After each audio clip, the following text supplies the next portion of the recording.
Hello everyone. इस video में हम समझेंगे कि कूलम्स लॉ क्या होता है। मेरे भाई क्लास 12th में फिजिक्स के चैप्टर का यह टॉपिक है, पहला चैप्टर का, कि कूलम्स लॉ एक्चुअल में क्या होता है।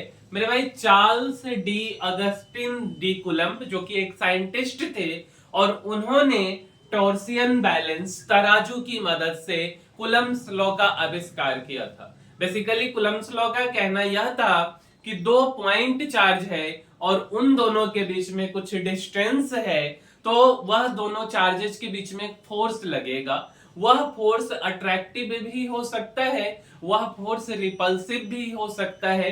डिपेंड करता है कि चार्ज दोनों पॉजिटिव नेचर का है कि चार्ज दोनों नेगेटिव नेचर का है, कि एक पॉजिटिव और एक नेगेटिव है। और उसी फोर्स को अगस्टिन डी कूलम्ब साहब ने नाम दिया था अट्रैक्टिव फोर्स या रिपल्सिव फोर्स। ठीक है, जिसको हम इलेक्ट्रोस्टैटिक फोर्स ऑफ अट्रैक्शन या इलेक्ट्रोस्टैटिक फोर्स ऑफ रिपल्सन के नाम से जानते हैं। तो उसी के बारे में हम इस वीडियो में समझने वाले हैं। तो मेरे भाई सबसे पहला सा बात कूलम्स लॉ में आता है कि बेसिकली कूलम्स लॉ जो है वह एप्लीकेबल है पॉइंट चार्जेस के लिए या छोटा चार्जेस के लिए। अब बात आता है कि यह पॉइंट चार्ज हम किसको बोलेंगे। मेरे को नहीं पता है कि पॉइंट चार्ज हम किसको बोलेंगे। मेरे भाई जब कोई दो चार्ज बोला जाता है, एनसीईआरटी का स्टेटमेंट है कि if the linear size of charged bodies are much more smaller than the distance separating them, the size may be ignored and treated as point charge. मेरे समझ से यह बात आपके दिमाग के ऊपर से चला गया होगा। सिंपल भाषा में अगर हम आपको समझाएं तो मेरे भाई लेटर सपोज एक चार्ज के जगह पे आप एक आलू ले लो और वो आलू को आप एक पटना में रख दो, दूसरे आलू को आप दिल्ली में रख दो। पटना से दिल्ली में जो आलू आपने रखा है उसके बीच का डिस्टेंस 1000 किलोमीटर और आलू का जो साइज है इवन 1 सेंटीमीटर के आसपास का है। ठीक है, तो हम क्या बोलेंगे कि जो आलू है वह चार्ज्ड बॉडी है और उसके ऊपर चार्ज जो है comparison to distance Patna to Delhi बहुत मतलब ना वह जो बॉडी है डिस्टेंस के कंपैरिजन में बहुत छोटा है, इसीलिए हम उस आलू पे जो चार्ज है उसको हम पॉइंट चार्ज मानेंगे।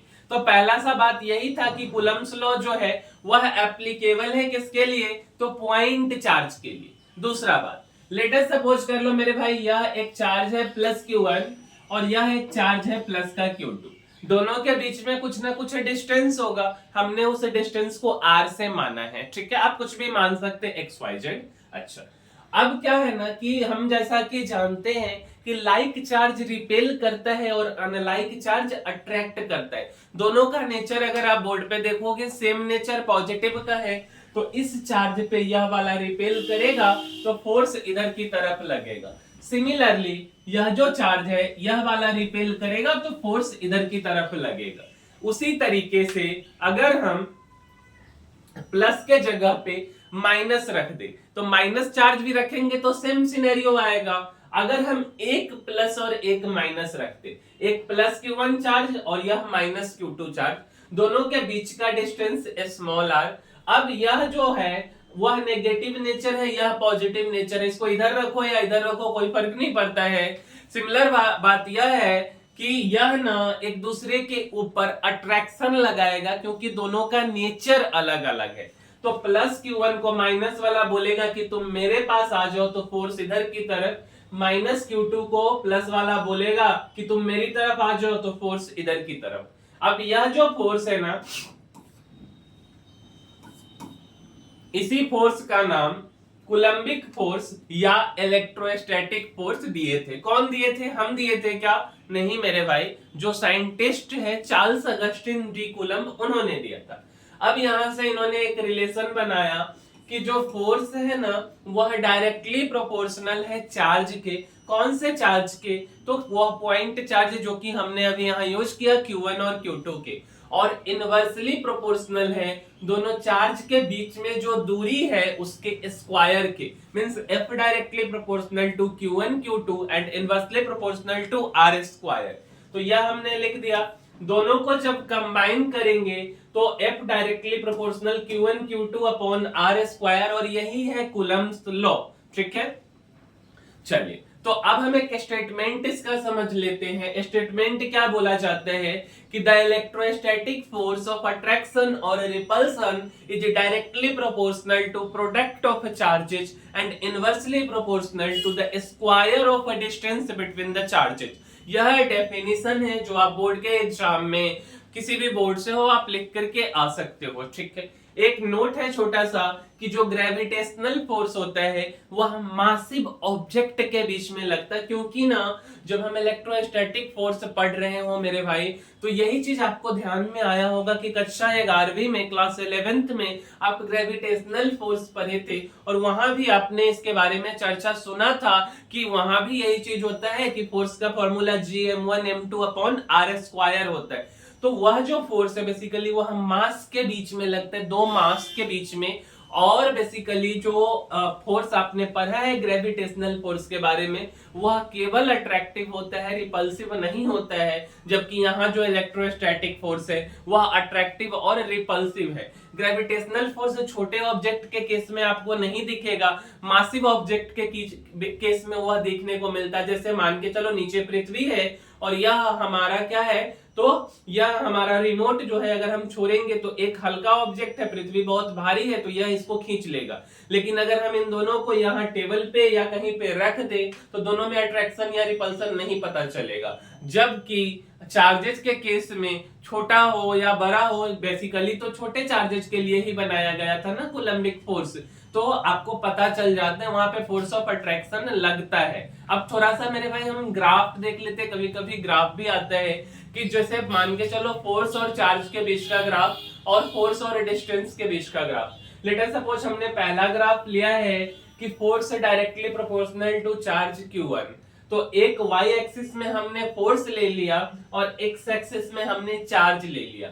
अब क्या है कि फोर्स और चार्ज डायरेक्टली प्रोपोर्शनल है तो यह जो ग्राफ बनेगा वह स्ट्रेट लाइन बनेगा और पासिंग थ्रू ओरिजिन हम बोल सकते हैं। ठीक है, तो हम यहाँ पे सिंपल बोल सकते हैं स्ट्रेट लाइन। उसी तरीके से अगर हम फोर्स चार्ज के जगह पे Q2 कर देंगे तो भी हमारा ग्राफ सेम रहेगा जो कि आप देख रहे हो। अगला ग्राफ है हमारा कि डिस्टेंस के स्क्वायर के बीच में और फोर्स के बीच में, तो एक्स एक्सिस में हमने डिस्टेंस लिया है, यह डिस्टेंस का स्क्वायर है मेरे भाई, और वाई एक्सिस में हमने फोर्स लिया।